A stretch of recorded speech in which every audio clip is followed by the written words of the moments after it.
I worked as the sales director at Mike's company. One day, I came home to Mike's shocking announcement. I got a 29-year-old beautiful employee pregnant. Please, let's get a divorce. I was dumbfounded. It was all too sudden, and I couldn't organize my thoughts. Later, I told Mike I wanted to discuss it with the three of us and lay down on the bed in the bedroom. Emily was pregnant. The cause of infertility was me. Even though I thought I had fallen out of love with Mike, I couldn't stop the tears from flowing. The next day, I overheard a conversation between Mike and Emily. Why didn't you dump a woman who can't even bear an heir, Mike? She's good at her job. I have no reason to fire her. Then, we might as well keep her around. Once the child is born, we can have her take care of it. Smart thinking, Emily. Since she's an older woman, she probably knows a thing or two about childcare. I clenched my fists at their laughter. Talking as they please. Enjoy your laughter while it lasts. I'll make sure you deeply regret ever mocking me. I am Samantha, a 44-year-old.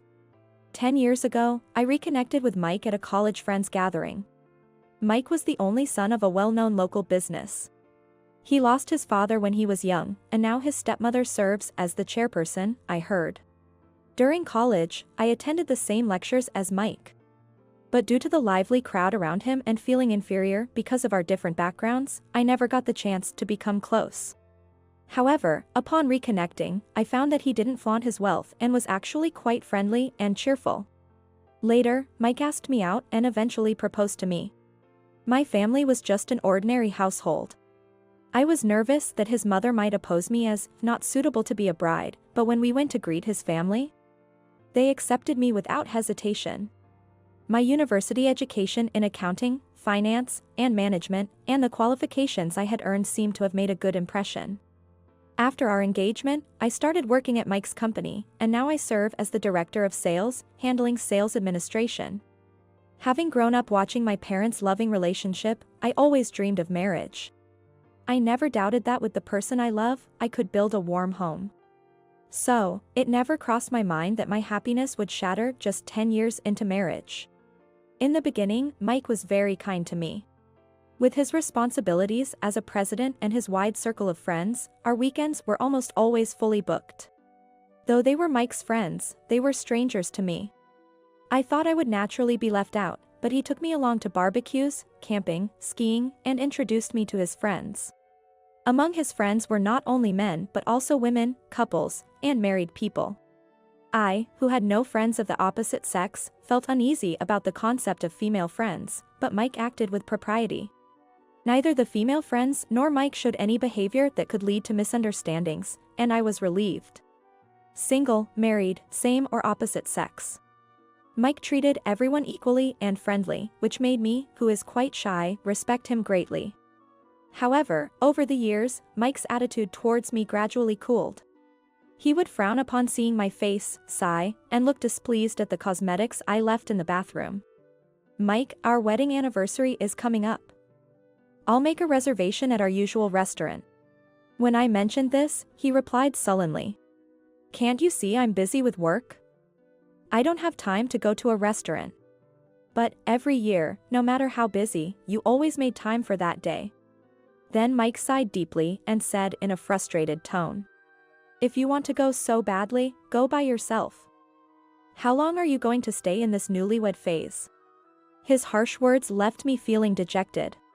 He must be tired and irritated. With that in mind, I sent him a tie from his favorite brand as a birthday gift, but he still wasn't pleased. Samantha, you really have no taste. I'm tired of this brand. Why are you adding to the clutter in the drawer? I'm sorry. I had researched online and even visited the store to carefully choose it, only to be dismissed like that. I don't remember doing anything in particular to anger him. Despite claiming to be busy, he regularly goes out with his friends. Could it be that he doesn't want to go out with me? Such thoughts crossed my mind. Then, a decisive incident occurred. I was excited when he invited me to go to the shopping mall, so I got ready with enthusiasm. I wore a brand new outfit and did my makeup more glamorously for our private time, waiting eagerly for Mike to be ready. However, once ready, Mike looked at me and smirked. What's with that outfit? Wearing a skirt at your age is unbecoming. Eh? Is it not okay? Aren't you aware of your age? Once you're over 40, you're officially an old lady. The makeup is too bold. And curling your hair like that is just embarrassing. You used to be cute, but it's not the same now. His scornful tone pierced my heart. But Mike, your friends dress up, don't they?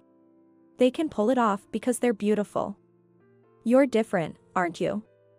Trying to look young at your age is just pathetic.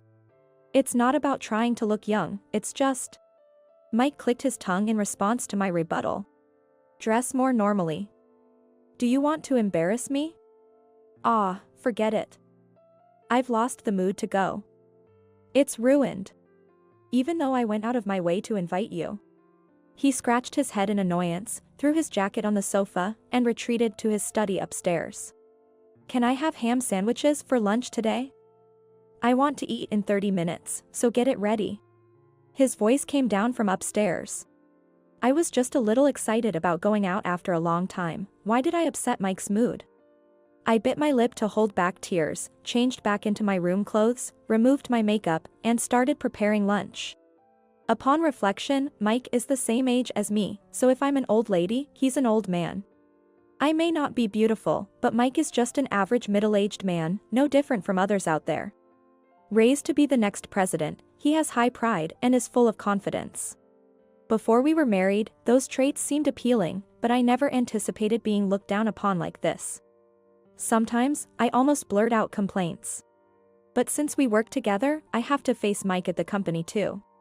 If we, as a couple, show an awkward atmosphere, it makes the employees uncomfortable. Thinking about it, I always end up yielding and trying to improve Mike's mood. At home, Mike may act like a traditional husband, but outside, he's personable and leaves a good impression on everyone he meets. He's the typical second-generation rich kid with no business skills but wins people over with his refreshing smile and affability. Even charming the presidents of partner companies. In contrast, his moodiness at home is like another person. I'm the president here. How can I eat such cheap food? Even instant noodles would be better. He always complains if the menu isn't to his liking, eating instant noodles beside me at the dinner table in a sarcastic manner. Also, Mike seems dissatisfied whenever I have plans to go out while he's at home. Going out without taking care of your husband, what kind of wife are you? I'm just going shopping for clothes. Lunch is ready to be microwaved, and I'll be back before dinner. You should serve the meals yourself as a wife. Living off the money I earn, you're living quite the life. Of course, I earn a decent salary from full-time work, although less than Mike as the president. I contribute to the household expenses, so I shouldn't be criticized. Besides, when Mike took over the company from his mother, he was inexperienced and caused trouble with business partners, leading to a big issue. I was the one who went around apologizing at that time. You were cute 10 years ago. Now you're just worn out, like an old rag. Lately, he's always picking on my appearance whenever he opens his mouth. You were disqualified as a wife the moment you couldn't produce an heir. I'm only keeping you here out of pity. Be grateful. I wanted children too, but it's not like we can force these things. Should we go to the hospital for tests? We might still make it in time. When I suggested this, Mike shook his head. I don't want to waste extra money, so no thanks. It's obviously your fault anyway. I'll let it slide because you're good at your job. When I felt frustrated, I would meet with my best friend, Nicole, and vent to her. We've known each other since college, so she knows about Mike and can sympathize. Mike puts on a good face in public, so he takes out his frustrations on you at home. He's hopeless. Nicole frowned as she rested her cheek on her hand. He used to go crying to you saying, "What should I do?" as if he made the company successful all by himself. Maybe he's forgotten his humble beginnings. I muttered softly. There was support from my mother-in-law and other executives, but I worked hard too. Thanks, Nicole. I feel better now. When I thanked her, Nicole said with a bright smile. I'm always on your side, Samantha. If anything happens, just tell me. I'll be there for you. Her words lifted my spirits somewhat. Lately, Mike's behavior has been visibly odd. Claiming to have social engagements, he's out almost every weekend. And on weekdays, he doesn't come home until after midnight.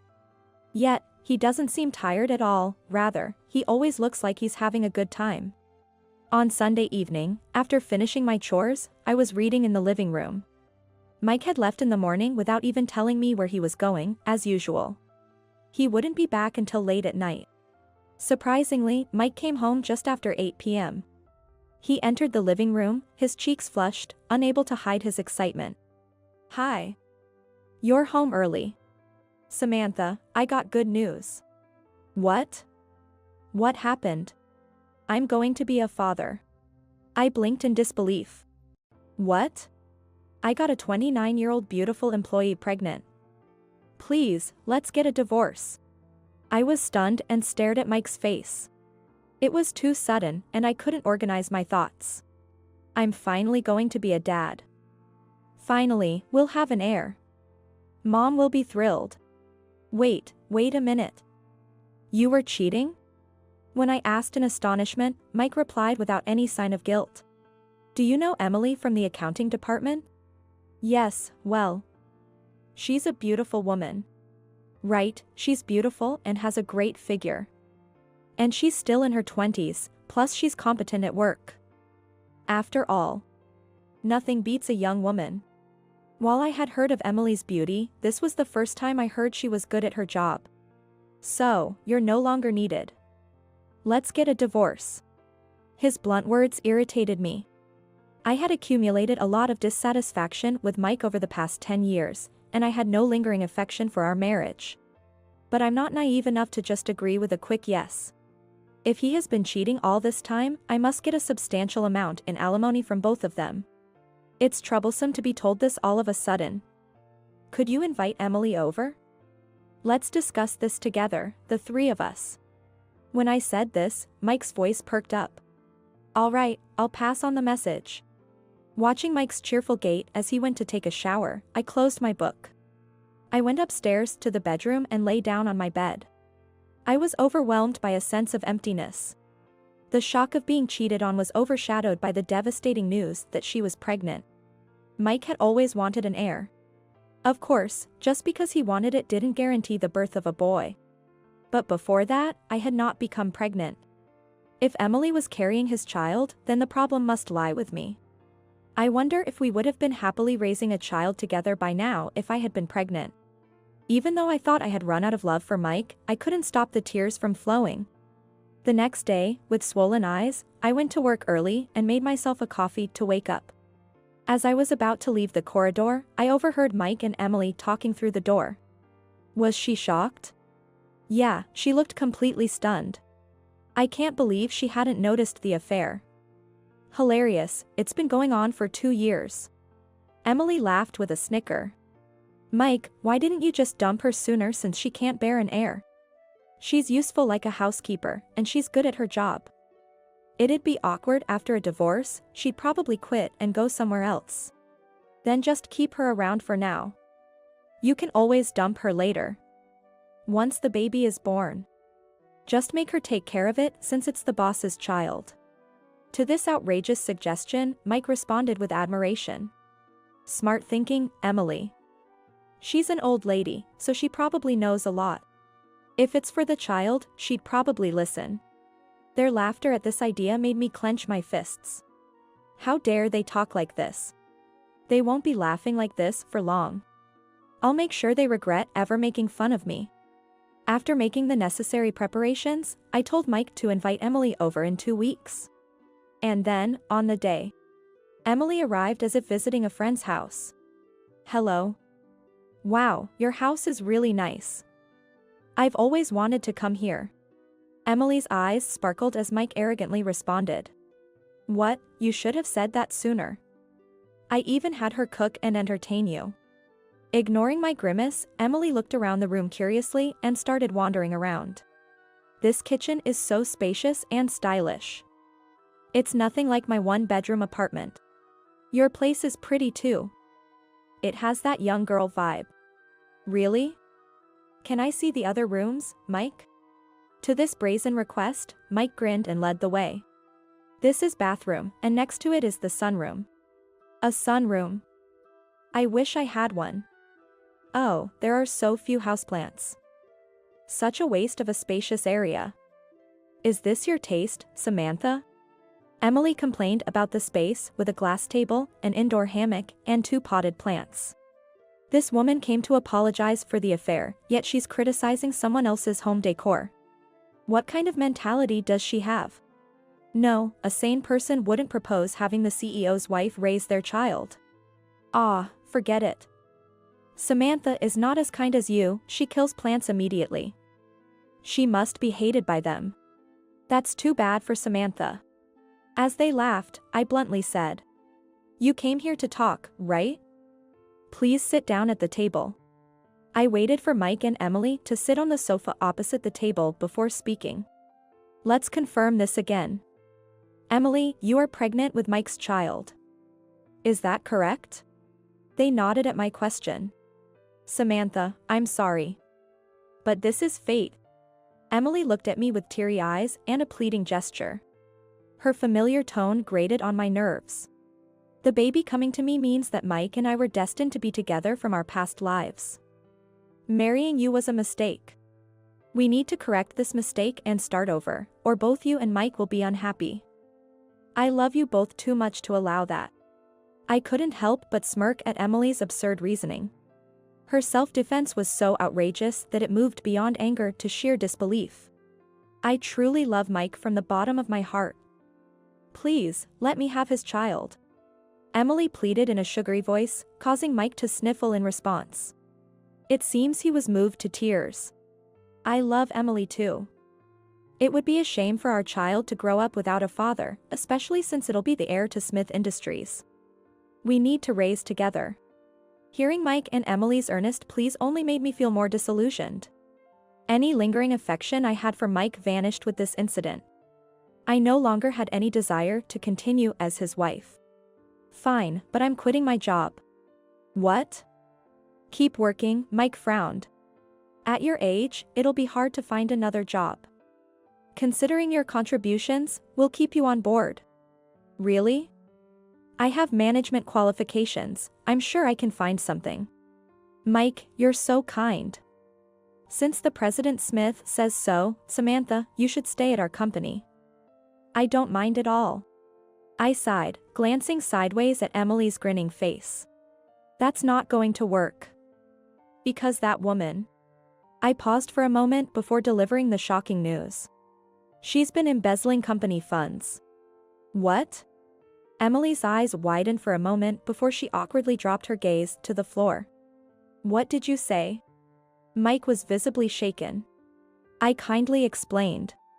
This woman has been pocketing entertainment and travel expenses. She filled in blank receipts herself. I spoke calmly to a pale-faced Mike. Nobody noticed for 2 years, except for me. It only came to light after I conducted interviews with the involved parties. I sighed as I spoke. Considering it's a family business, I thought it might be time to cut ties. I'm fed up with seeing your faces after the divorce. So I'll be looking for another job. Stop casting weird suspicions. Emily protested with a forced smile. Where's your proof? David, the head of accounting you seduced, and the executive director Brian spilled everything. Want to see the video? As I reached for my phone, Emily covered her face with her hands and burst into tears.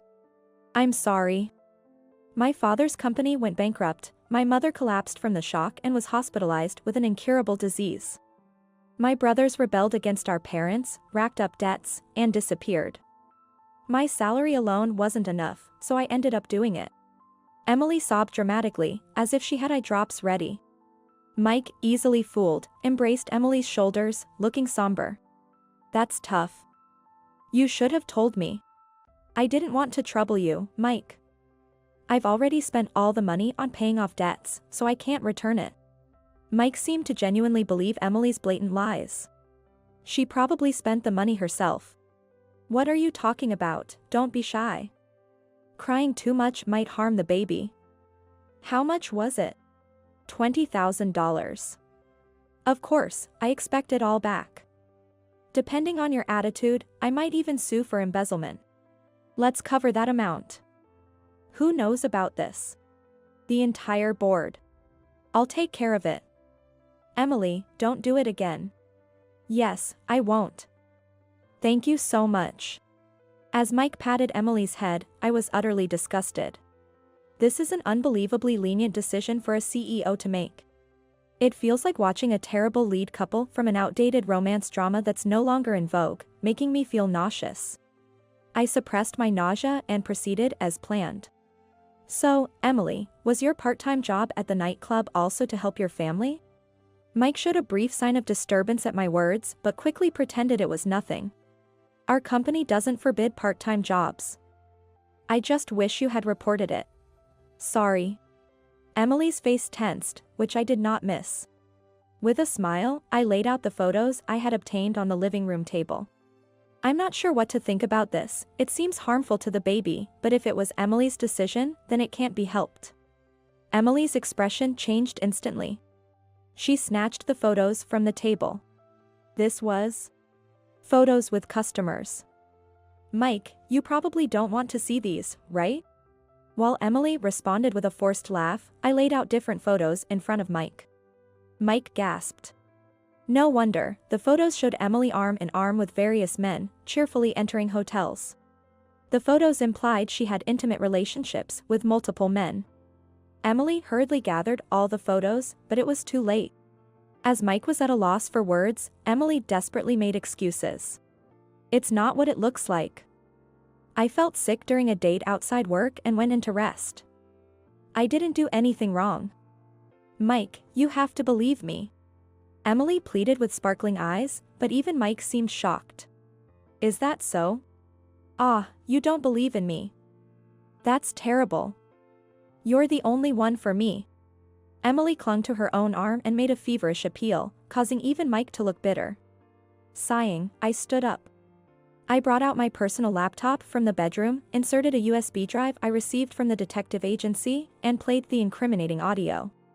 Mike held his head and cried out as the indecent voices filled the room. Stop it, please. The walls of hotels are surprisingly thin. It seems you can easily record through them. Is it the technology or the equipment that's amazing? Emily came up to me, furiously berating me. You shameless woman. Are you doing all this just to break us up? Don't you care about Mike's feelings? You don't mind hurting him. I'm just exposing the truth. You're the one who hurt Mike. By the way, are you really pregnant? Or do you just want to secure the position of a CEO's wife? It's different. My belly will start to grow soon. It's definitely Mike's child. With that behavior, who knows whose child it is? A mother's intuition. Intuition, huh? It's laughable how brazen she is. Emily confronted me, loudly arguing back. Besides, those guys were just for fun, not serious relationships. The only one I truly love is Mike. Really? Sorry, but I can't understand your logic. I shrugged in resignation and turned to Mike. What about you, Mike? Even if the child looks nothing like you, are you planning to raise it as your heir? Well, that's... Caught off guard by his hesitation, I threw a sarcastic remark. So, any boy will do, even if he's not yours? Just like a cuckoo. What? It's my child, so it's not someone else's. And don't talk, you can't even get pregnant. Emily exploded in anger. You know, despite being unattractive, you always acted so high and mighty.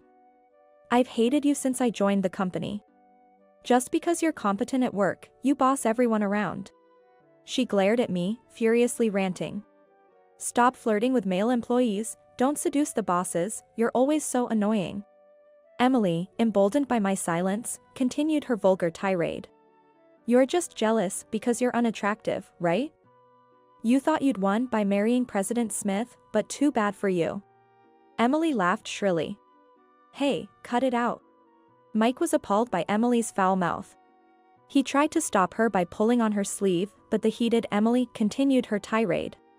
Can't have kids, not attractive. In the old days, you would have been divorced long ago, but you're lucky it's the modern era. But that's just because Mike is kind. Despite being defective, he pitied you and kept you at home. But that's all over now. Hand over the title of CEO's wife to me, and go back to being a spinster. I let Emily's insults wash over me, finding it too tiresome to respond when the living room door opened. Mike turned pale at the sight of the person who appeared. Mom. Ah, Mrs. Smith? You're just in time. Emily, with a bright face, stood up in front of my mother-in-law. Nice to meet you, Mrs. Smith. I'm Emily from the accounting department. I'm carrying Mike's child. It's definitely a boy. Since I'm pregnant with the heir, I'll be marrying Mike. The mother-in-law made a face of utter exasperation and pressed her temples. She let out a deep sigh and spoke in a low voice. Mike. Can you silence this frivolous woman for a moment? Frozen by the mother-in-law's cutting words. Emily was looked upon as if she were trash. Only Samantha is my daughter-in-law. Mike, this is what happens when you're too passive, you let weirdos take advantage of you. Emily, confused, forced a smile. Mrs. Smith, the child in my belly is Mike's. My intuition as a mother says it's a boy. I'll give birth to a worthy heir. Unlike the incompetent Samantha. The company needs a child for its future, right? However, the mother-in-law scowled at Emily's desperate plea and retorted. I don't care whether it's a grandson or granddaughter. Wanting to be the CEO's wife, are you sane? After embezzling company funds. You have the nerve to say that. But Mom, Emily has a complicated family situation. Can't we overlook this just once? The mother-in-law responded with a half-smile. Such a foolish child. Did you really believe that story? Seeing the documents the mother-in-law placed on the table, Mike looked pitifully crestfallen. Mom, you also had a private investigator look into Emily. I see. I chuckled as I looked at the documents. Your parents work for a major corporation, and your brother is studying at a university in England. Your family seems much wealthier than mine. So? The embezzled money was for your own use? Mike, in disbelief, stared at Emily. You've been photographed shopping in bulk at brand stores. Debts from card payments, that sort of thing, right? The mother-in-law snorted. Also, the gynecologist Emily visits is an acquaintance of mine. After a chat, it turns out she isn't pregnant at all. What? She's been going there for irregular periods, right? Emily turned bright red at the mother-in-law's sly remark. Old hag. Don't go spreading my personal information. All right. Just be prepared to be sued for embezzlement. Nicole, please proceed with the formalities. Certainly, Mrs. Smith. I smiled at Nicole, who appeared behind Mrs. Smith. Yes, my best friend Nicole is the company's legal advisor.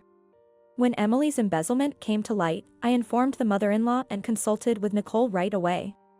This was the moment I had been waiting for to press the issue, just as Mike was pushing for a divorce. I'm sorry for lying about being pregnant. But my love for Mike is real. Believe me. Emily's teary plea softened Mike's expression. Emily. Yes, Mike. You'll have to take responsibility for the affair and step down as president. Mike and Emily gasped. Come on, just for an affair. An affair with a woman who embezzles company funds is serious. Not a single board member sided with you. This can't be happening. Mike crumbled, shaking his head. You were personable, good at entertaining clients, and made a good impression on other presidents. That's why we kept you around. Even though you're a dud. The mother-in-law continued sternly. But a foolish son who disregards a contributing employee like Samantha for a brainless young woman is frankly unnecessary. No way, fired. Please, have mercy. I was deceived by Emily. Mike almost cried. Mom, I was wrong. It was just a moment of folly. I'll break up with Emily, so please let me stay at the company. It's impossible to find another job at my age. Mike's pathetic plea to his mother-in-law made Emily seem disillusioned. What? You were so into me, and now you flip like this because you're afraid of being abandoned by your mother? You're the worst. Emily's eyes widened in anger. I only cozied up to you because you were the president. I wouldn't have given a second look to a greasy old man 15 years my senior if he were just a regular employee. What? You said you fell for me without caring about my title. You lying woman. Believing such nonsense, how naive. That's why you were easily deceived by me. Emily retorted, causing the mother-in-law to shake her head in disgust. Both of you are as bad as each other. In that sense, you're a perfect match. At that moment, the doorbell rang. Checking the front door monitor, there stood a police officer. They had arrived in a patrol car without sirens, considering the neighbors. Emily, who hadn't expected actual arrest, was visibly shaken. She even started flirting with the officer who entered the room. Officer, please listen. I was deceived by David, the head of accounting. We'll hear your story at the station. Please come with us. Dismissed coldly, Emily clicked her tongue and was taken away in the patrol car. Mike, who had watched in a daze from the doorway, stumbled back to the sofa and slumped down. David, her accomplice, was apparently arrested that day too. However, as both were first-time offenders, they were quickly released. Emily, having spent all the embezzled money, had no savings and had to take out loans to repay the embezzled funds and my compensation. Naturally, after being fired, she had to take on a part-time job during the day in addition to the nightclub she had been working at. She ended up working around the clock, weekdays and weekends alike, and it seems she no longer had the time to care about her appearance. When I saw her in town recently, she was emaciated, with no trace of the once beautiful employee. After the divorce, Mike was spared from being fired thanks to his mother's mercy, but was transferred to a regional branch. The story of his dismissal as president spread among the employees, and Mike continued his work uncomfortably, ostracized by his peers. Cut off by his mother and with his savings drained by compensation to me, Mike begged me for reconciliation. Samantha, I was wrong. I won't cheat again, let's start over. Your ex-husband is in financial trouble, you won't abandon me, right? Why don't you ask one of those young girls you love so much to support you? You still have a job, even if it's low-paying, so work hard. I rebuked him over the phone and blocked his contact, finally making him give up. According to my former mother-in-law, Mike's once cheerful personality is gone. He spends his days silently working, locking himself in his room on days off. Mike's cousin, who was the vice president, took over as the new president. Recognized for my past performance, I was promoted to the board of directors. The new president, though not a great speaker, is sincere and respected by the employees. My work has become busier than ever, but my days are fulfilling. Though divorced from Mike, I occasionally dine with my former mother-in-law. Despite being the company chairwoman, she never pressured me about producing an heir. This incident deepened my respect for her character. Even though my ties with Mike are cut, I hope to maintain a close mentor-mentee relationship with my former mother-in-law.